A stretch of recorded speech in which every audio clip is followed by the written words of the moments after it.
मित्रों, आज मैं आपका ध्यान वर्तमान समय में देश के एक महत्वपूर्ण विषय की ओर आकृष्ट करना चाहता हूं। नेशनल हेराल्ड केस को लेकर आज कांग्रेस पार्टी देश भर में तथाकथित प्रदर्शन कर रही है। नेशनल हेराल्ड केस भारत के इतिहास का बहुत विचित्र प्रकार का केस है, जिसमें कि कोई कंपनी जो कि 90 करोड़ की देनदारी में बिक गई, जिसके पास हजारों करोड़ की प्रॉपर्टी थी। दूसरी दृष्टि से देखें तो एक विचित्र केस है जिसमें खरीदने वाले और बेचने वाले दोनों एक ही थे। तीसरी दृष्टि से देखें तो बहुत विचित्र बात है कि यह दावा किया जाता है कि ये स्वतंत्रता संग्राम सेनानियों के कंट्रीब्यूशन से और उनकी स्मृति में प्रारंभ किया गया देश के प्रथम प्रधानमंत्री पंडित जवाहरलाल नेहरू जी के द्वारा, और कांग्रेस के दौरे हुकूमत में बंद हो गया। 2008 में बंद हुआ। 60 साल में उससे पहले 50 साल कांग्रेस की सरकार रही थी। तो सवाल उठता है कि क्या कांग्रेस अपने 50 साल के शासनकाल में अपनी विरासत को बचा नहीं पाई? क्या वो जनता में इतनी अनपॉपुलर हो गई थी वो विरासत कि कोई उसका खरीदार नहीं था? बाकी तो छोड़िए, क्या कांग्रेस कार्यकर्ता भी अपना अखबार खरीदने को तैयार नहीं थे? जबकि राजीव गांधी फाउंडेशन को उसी दौरे हुकूमत में खूब पैसा मिल रहा था।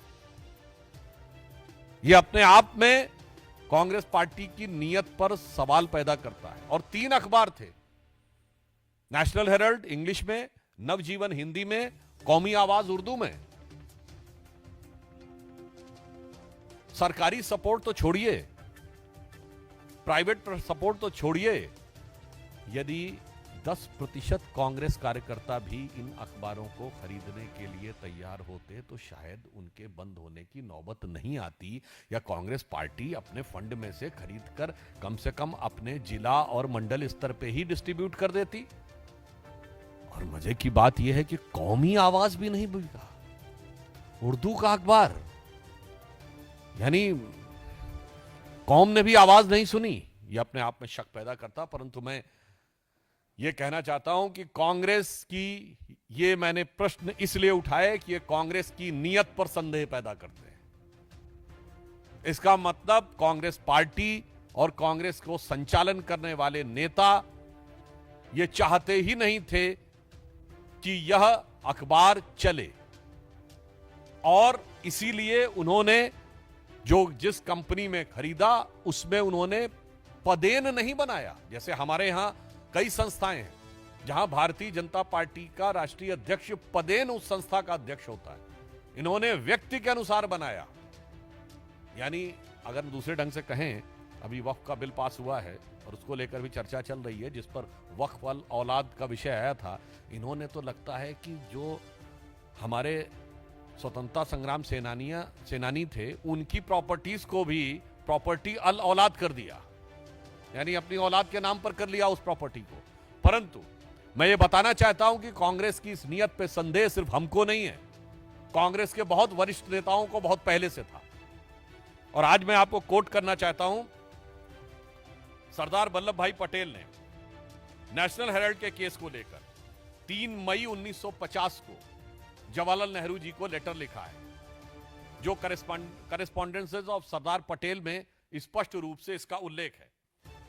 मैं उसके बहुत डिटेल में नहीं जाना चाहता, परंतु मैं उसके सिर्फ 2 लाइनें बताना चाहता हूं जो उन्होंने लिखा।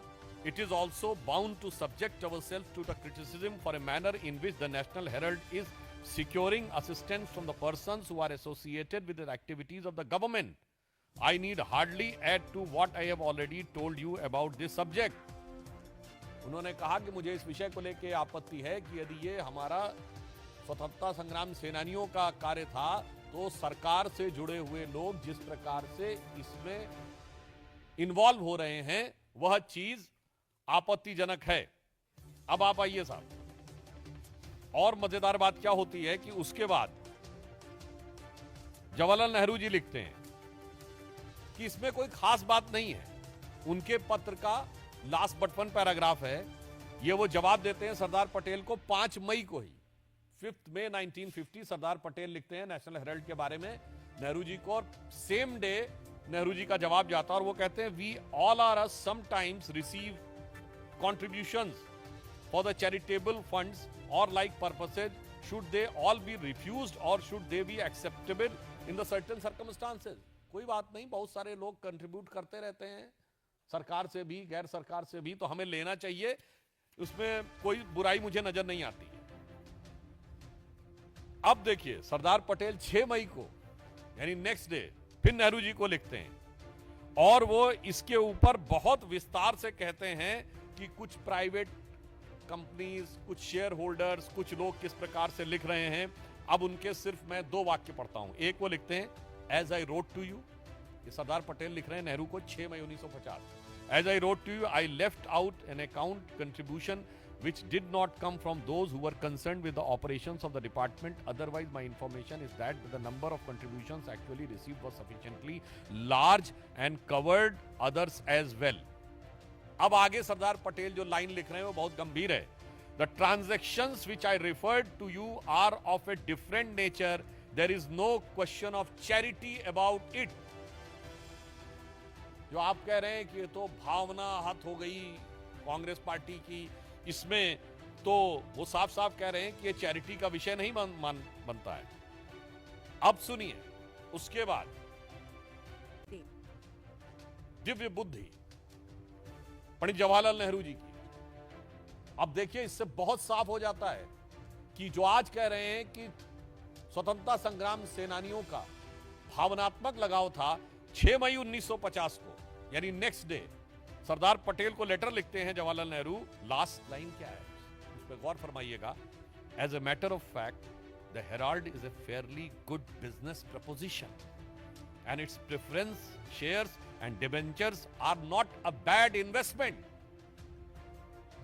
I repeat, as a matter of fact, the Herald is a fairly good business proposition and its preference shares and debentures are not a bad investment. और जो मैं आपको बता रहा हूं ये मीडिया में पूर्व में प्रकाशित हो चुका है।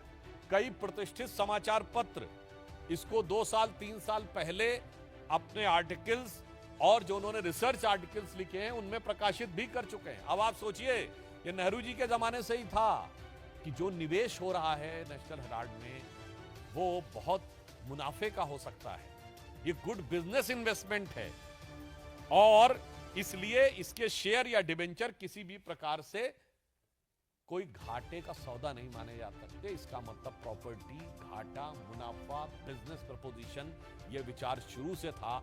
आज कांग्रेस से ये नैतिक सवाल है कि अचानक आप इसके ऊपर अब वो भावनात्मक और जैसे कि स्वतंत्रता संग्राम के लिए दिए गए दान या चैरिटी का विषय कैसे करें, जबकि सरदार पटेल कह चुके हैं इसमें चैरिटी ऐसी कोई चीज नहीं। और लास्ट में 10 मई 1950 यानी 4 दिन के बाद सरदार पटेल लिखते हैं, in view of the position which have taken I feel it is useless to pursue the matter. यानी वे एक प्रकार से हताश होकर कहते हैं कि मुझे लगता है कि अब मुझे इसके लिए परस्यू करने की आवश्यकता नहीं है। I have already told you how I view these activities and that is doubtful. If in any other province, if I had anything to do with this matter, this position would have been tolerated by me. अब वो कह रहे हैं कि अब मैं पूरी तरीके से निराश हो गया हूं तो मैं इस पर पुनः नहीं आना चाहता। अब आप बताइए, मैं कांग्रेस पार्टी से पूछना चाहता हूं, कौन सा त्याग, कौन सा समर्पण, कौन सा योगदान स्वतंत्रता संग्राम सेनानियों का, या ये शुद्ध बिजनेस ट्रांजैक्शन का मामला है, तो वो कैसे कह सकते हैं कि ये ईडी के परव्यू के बाहर है अथवा यह किसी प्रकार की राजनीतिक दुर्भावना से प्रेरित है। जबकि यह विषय 2012 में प्रारंभ हुआ। अक्टूबर 2013 में यूपीए सरकार के शासनकाल में दिल्ली हाईकोर्ट के निर्देश पर यह केस प्रारंभ हुआ था एक जनहित याचिका के द्वारा, और इसको लेकर संदेह 1950 से कांग्रेस नेताओं में था। अब दूसरा एक आपको और बहुत रोचक परंतु गंभीर और चिंताजनक उदाहरण, कांग्रेस के बहुत वरिष्ठ नेता जो 4 बार उत्तर प्रदेश के मुख्यमंत्री रहे, श्री चंद्रभानु गुप्त, उनके संस्मरण जो कि 2021 में प्रकाशित किए गए, जिसका शीर्षक था सफर कहीं रुका नहीं झुका नहीं, नमन प्रकाशन लखनऊ के द्वारा। वो लखनऊ के पान दरीबा क्षेत्र में रहते थे। लोग तो, मैं तो खैर बचपन में उनको देखने का भी मुझे अवसर मिला है, मिलने का। अब देखिए, CB Gupta, the 4-time chief minister of Uttar Pradesh, rights in his memoir, I am surprised that the National Herald is now considered as a property of Nehru family. If there is some investigation by an inquiry commission into how the funds were collected for National Herald, there will be a big expose. From the very beginning of the policy of National Herald was to promote Nehru and his daughter. For freedom of press meant attacking whosoever criticized the wrong policies of Nehru family. ये श्री चंद्र भानु गुप्त,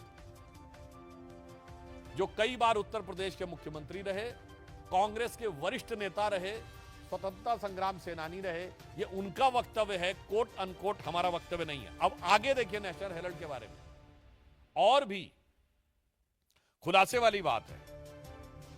we all, आगे वो लिखते, आचार्य नरेंद्र देव, शिव प्रकाश, शिव प्रसाद गुप्ता, पुरुषोत्तम दास टंडन, ये सब बहुत बड़े नाम हैं। पुरुषोत्तम दास टंडन जी आजादी के बाद पहले कांग्रेस अध्यक्ष बने थे, जिनसे नेहरू जी ने स्टेप डाउन करवा दिया था कि सत्ता का केंद्रीकरण दो जगह नहीं होना चाहिए।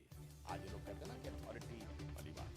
अब सुनिए, we all, Acharya Narendra Dev, Shri Prakash, Shiv Prasad Gupta, Purushottam Das Tandon and myself, CB Gupta, sold shares. 100 shares were bought in the name of Nehru so that he could be named as its director. यानी सीबी गुप्ता क्या कह रहे हैं कि आचार्य नरेंद्र देव, श्री प्रकाश जी, शिव प्रसाद गुप्ता, पुरुषोत्तम दास टंडन और चंद्र भानु गुप्त के शेयर्स को बेचने को कहा गया और 100 शेयर से अधिक जवाहरलाल नेहरू जी के नाम पर लिए गए, उनके द्वारा लिए गए, ताकि वो इस कंपनी में डायरेक्टर बन सकें। Some money was taken from Congress and part came from the money bags gifted to Nehru and other leaders. When I started collecting money for that, it was said that I wanted to take control of the paper. Still, I helped the newspaper during the crisis. मुझे लगता है कि अब इस national Herald के case की कहानी में ईडी की कहानी तो बहुत किनारे हो जाती है। अब तो ये कांग्रेस के वरिष्ठतम नेताओं की जुबानी, स्वतंत्रता संग्राम सेनानियों की जुबानी, कांग्रेस का पूरा चरित्र, चेहरा और चिंतन, मुझे लगता है बेनकाब हो जाता है इसके बाद। और मैं पुनः रिपीट कर रहा हूं, ये सब के सब प्रतिष्ठित न्यूज़पेपर्स ने पिछले कुछ वर्षों में जब ये सब विषय उठा था, बाकायदा एनालिसिस करके किए हुए हैं। और ये भी इसके बारे में एक देश के एक बड़े लीडिंग इंग्लिश डेली ने इस सारी चीज को डिटेल में दिया हुआ है, पुस्तकों के रेफरेंस में है। तो अब मेरा सवाल है कांग्रेस पार्टी से, अब सवाल नैतिक है। कांग्रेस पार्टी ने जिस प्रकार से स्वतंत्रता संग्राम सेनानियों की विरासत के साथ खिलवाड़ किया है, यह रोग बहुत पुराना है और यह सत्ता के समय से ही चला आ रहा। फिर कांग्रेस पार्टी कहेगी नेहरू को दोष दे रहे हैं। आज मैं पुनः कहना चाह रहा हूं, नेहरू को हम दोष नहीं दे रहे हैं। सरदार पटेल ने लिखा है, सीबी गुप्ता ने लिखा है, पुरुषोत्तम दास टंडन जी, आचार्य नरेंद्र देव, शिव प्रसाद गुप्ता और श्री प्रकाश जी का रेफरेंस है। कांग्रेस के लोगों को कान खोल के सुनना चाहिए। और अभी कुछ दिन पहले कांग्रेस के वरिष्ठ नेतागण कह रहे थे कि हम लोग मतभेद दिखाने का प्रयास करते हैं। मुझे लगता है जो सीबी गुप्ता जी ने लिखा है, mouthpiece of Nehru family and has nothing to but the propaganda of, और जो publicity of Nehru and his daughter, अब इसके बाद भी उनको नजर नहीं आता। तो मुझे लगता है जब उनको अपनी पार्टी के बारे में जानकारी नहीं है, उनके कार्यकर्ता इसके साथ नहीं खड़े थे, उसके बाद कानूनी प्रक्रिया पे आरोप लगाना पूरी तरीके से गलत है। तो मैं कांग्रेस पार्टी के लिए तथ्यों के आलोक में सिर्फ एक ही लाइन कहना चाहता हूं कि वो पैरवी तो झूठ की करता चला गया, वो पैरवी तो झूठ की करता चला गया, बस उसका चेहरा उतरता चला गया। धन्यवाद। इससे संबंधित कोई प्रश्न हो आप लोगों की, पूछिए शैलेश जी। जब से पूरा मामला सामने आया नेशनल हेराल्ड का, हमने देखा कि जब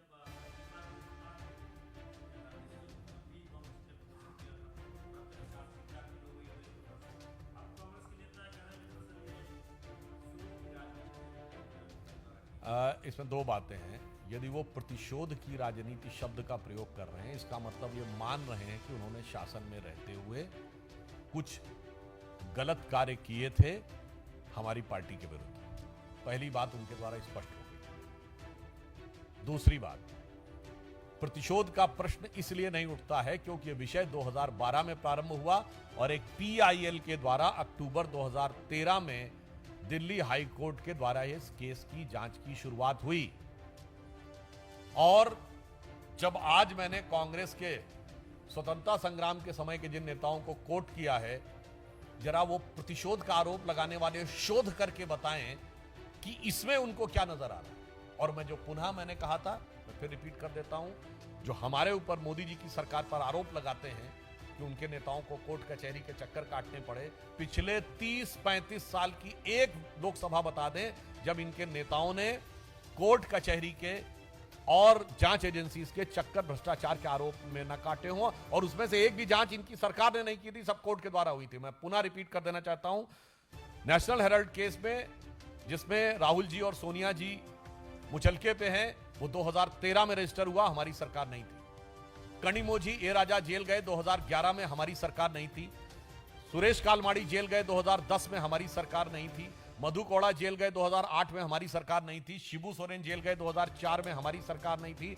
मुलायम सिंह और मायावती पे डिस्प्रपोर्शनेट एसेट के केस हुए 2005 में, हमारी सरकार नहीं थी। करुणानिधि जेल गए 2000 में।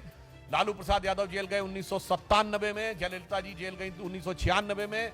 1994 में झारखंड मुक्ति मोर्चा रिश्वत कांड हुआ, जो कोर्ट में साबित हो गया कि झारखंड मुक्ति मोर्चा के 3 सांसदों ने कांग्रेस को सपोर्ट किया था। और तो और 1987 में राजीव गांधी पे आरोप लगा, 90 में एफआईआर हुई। 80 के दशक से 2010 के दशक तक क्या गौरवपूर्ण गाथा है भ्रष्टाचार में आकंठ डूबे रहने की। और उसके बाद आप देखिए कि किस धृष्टता और निर्लज्जता के साथ 2014 के बाद पर्ची फाड़ने का प्रयास किया जाता है।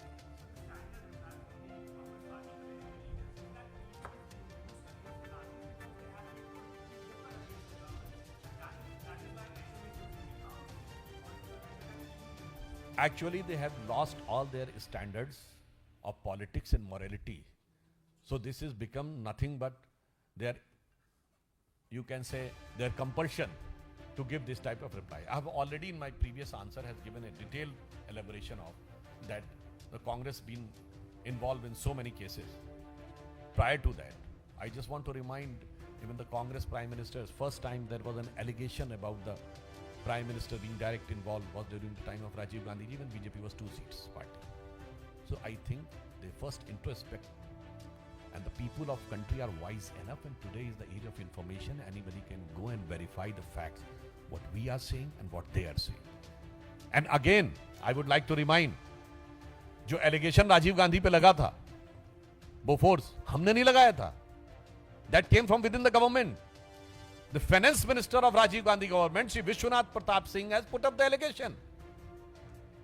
तो साहब आप अंदर झांकिए, जो दिल खोजूं आप ना मुझसा बुरा न कोई, बुरा जो देखन मैं चला बुरा न मिलिया कोई। और कोई किसी का प्रश्न?